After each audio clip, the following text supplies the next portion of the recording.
You'd expect to find electrical problems in an old house, but I've seen just as many Romex mistakes in brand new remodels. New wire doesn't always mean good wiring. Some of these mistakes stay hidden behind the drywall for years until they become a much bigger problem. Here are the top 5 mistakes you need to look out for. 5. Leaving Romex exposed to damage. Romex shouldn't just be laying around anywhere it can get stepped on or damaged. One place I see this is in attics where people are using the area for storage or walking around. If you're creating a walkway or storage area, protect your wiring appropriately. Get it between the joists and get some plywood over it. But there's one thing you don't want to cover up, your junction boxes. Those need to remain accessible. Protect the wire, but don't bury the box. 4. Not supporting your Romex. If your Romex looks like this, we've got a problem. Romex needs to be properly supported. Generally, you don't want more than 4.5 feet between supports. And here's something that drives me crazy. These staples right here, I see people drive these in so hard that they crush the cable. You're supporting the Romex. You're not squeezing it. I see unstapled Romex all the time. Now the outlet is supporting the cable instead of the framing. 3.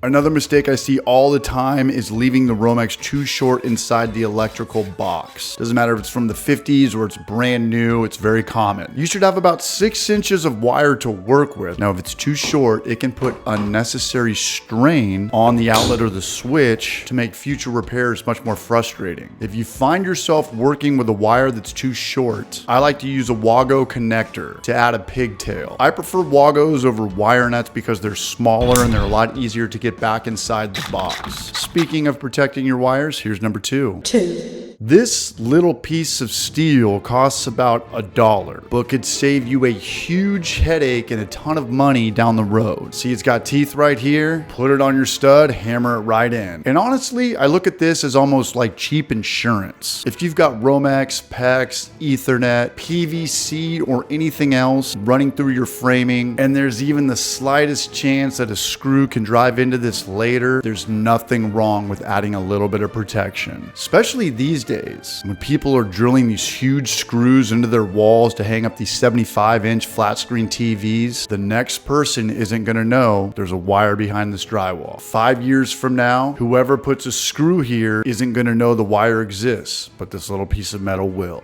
1. Look at this. This is the craziest thing I've ever found in a house. Romex spliced together with no junction box at all. I don't care if it's electrical tape or if it's Wagos. Do not do this. Standard electrical splices belong inside an approved junction box. It does not matter whether you're using plastic or metal, but if you're using metal, you gotta make sure it's grounded. Doesn't matter if it's the attic, the crawl space, exterior outlet, metal grounded, plastic, no ground redundant.